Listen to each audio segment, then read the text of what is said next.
দৃশ্যটি ভারত, পাকিস্তান, বাংলাদেশের মতো এশিয়া মহাদেশের কোনো দেশের নয়। এমনকি রাজনৈতিক ও গোষ্ঠীগত সহিংসতায় অস্থির মধ্যপ্রাচ্য বা আফ্রিকারও নয়। ছাত্রদের প্রতিবাদ কর্মসূচিতে দাঙ্গা পুলিশের বেপরোয়া দমন অভিযানের মতো ন্যাক্কারজনক কর্মকাণ্ডের ঘটনাস্থলটি বিশ্বকে নিয়মিত গণতন্ত্রের সবক দেয়া, বাক স্বাধীনতা আর গণতান্ত্রিক আন্দোলনের পক্ষে বুলি আওড়ানো সুশীল সমাজের প্রতিনিধিত্বকারী যুক্তরাষ্ট্রের। ইসরায়েলের উন্মত্ত তাণ্ডবে ফিলিস্তিনিদের হত্যাযজ্ঞ বন্ধের দাবিতে এপ্রিলের মাঝামাঝি নিউ ইয়র্কে কলম্বিয়া ইউনিভার্সিটিতে দানা বেঁধে ওঠা ছাত্রদের প্রতিবাদী কর্মসূচি বিভিন্ন অঙ্গরাজ্যে ছড়িয়ে পড়লে এতে সমর্থন দিয়ে শুধু মুসলিম নয়, অন্যান্য ধর্মের মানবিক শিক্ষার্থীরা যোগ দেন। বাদ ছিলেন না ইসরায়েলের প্রতিনিধিত্বকারী ইহুদিরাও।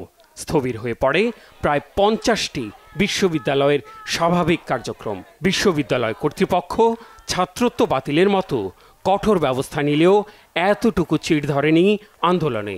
শেষমেশ মঙ্গলবার কলম্বিয়া ইউনিভার্সিটিতে হামলা, বেধড়ক পিটুনি, তাঁবু উচ্ছেদ আর গণগ্রেফতারের নজির সৃষ্টি করে নিউ ইয়র্ক পুলিশ বিভাগ। সাথে যোগ দেয় ইসরায়েলের সমর্থক মুখোশধারীরা। এরই ধারাবাহিকতায় ইসরায়েলের বিরুদ্ধে আওয়াজ তোলা শিক্ষার্থীদের চুপ করাতে অন্যান্য অঙ্গরাজ্যেও পেশি শক্তির ব্যবহারের কৌশল প্রয়োগ করা হয়।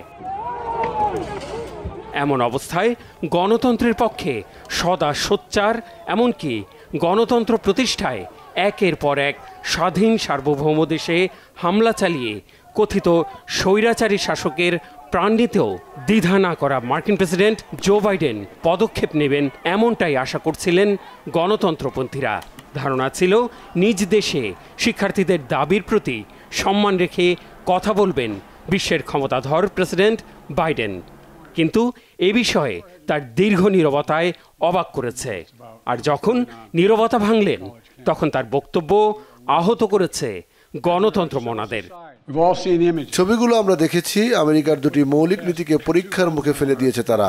প্রথমটি হলো বাক স্বাধীনতার অধিকার এবং জনগণের শান্তিপূর্ণ সমাবেশ থেকে তোলা দাবি শোনার অধিকার, আর দ্বিতীয়টি হলো আইনের শাসন। দুটি নীতিকেই বহাল রাখতে হবে। এটি কোনো কর্তৃত্ববাদী রাষ্ট্র নয় যেখানে ভিন্নমত পোষণকারী জনগণকে কণ্ঠ থামিয়ে দেওয়া হয়। আমাদের দেশ আইনহীন নয়, এখানে সুশীল সমাজ ও আইনের শাসন অবশ্যই প্রাধান্য পাবে।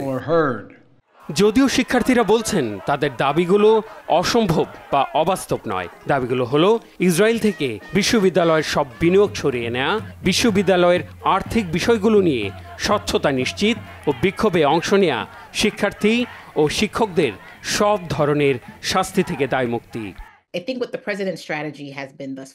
আমার মনে হয় বৈশ্বিক পরিস্থিতি নিয়ে দুটি আলাদা দৃষ্টিভঙ্গি ধারণ করা প্রজন্মের মধ্যে আটকে গেছেন প্রেসিডেন্ট বাইডেন। গণতন্ত্রের মূলধারার সাথে থাকা ভোটাররা মনে করছেন গাজা ও ইসরায়েলে যা হচ্ছে তা মানবিক সহায়তার সাথে সম্পর্কিত, আর অপর একটি পক্ষ একে ভূরাজনৈতিক সংকট হিসেবে দেখছেন এবং বন্ধু রাষ্ট্রকে সুরক্ষিত রাখার চেষ্টা চালাচ্ছেন। এক্ষেত্রে দুই পক্ষকেই সমর্থন দেওয়া খুব কঠিন। এক্ষেত্রে বাইডেনকে যে কোনো এক পক্ষ বেছে নেওয়ার মতো কঠিন কাজটি করতে হবে।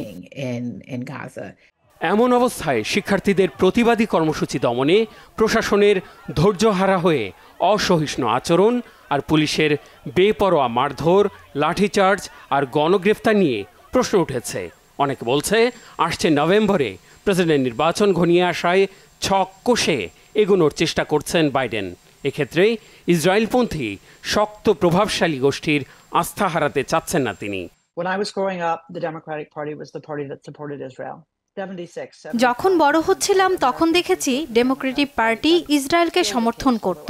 75 থেকে 76% ইহুদিও ডেমোক্রেটিক দলকে সমর্থন করেছে। কিন্তু সময়ের সাথে অনেক কিছু পরিবর্তন হয়েছে। তুলনামূলক ইসরায়েলের দিকে বেশি ঝুঁকে থাকা দল রিপাবলিকান পার্টি। এর অর্থ কি এমন যে দলটির ভেতরে ইসরায়েল বিরোধী কেউ নেই, ইহুদি বিরোধী কেউ নেই? তবে দলের নীতিতে অনড় অবস্থানের কারণে রিপাবলিকান পার্টির মূল ধারার মধ্যে ইসরায়েলের প্রতি সমর্থন আরও বাড়বে, আর প্রতিদ্বন্দ্বী ডেমোক্রেটিক পার্টি থেকে এগিয়ে থাকবে। আসন্ন নির্বাচনের সম্ভাব্য প্রার্থী সাবেক প্রেসিডেন্ট ডোনাল্ড ট্রাম্পও এর প্রমাণ একাধিক জনসভায় দিয়েছেন। ইসরায়েল বিরোধী অবস্থান নিয়ে প্রতিবাদ করায় কঠোর দমন অভিযানে শিক্ষার্থীদের চুপ করানোর পদক্ষেপে উচ্ছ্বাস প্রকাশ করেছেন।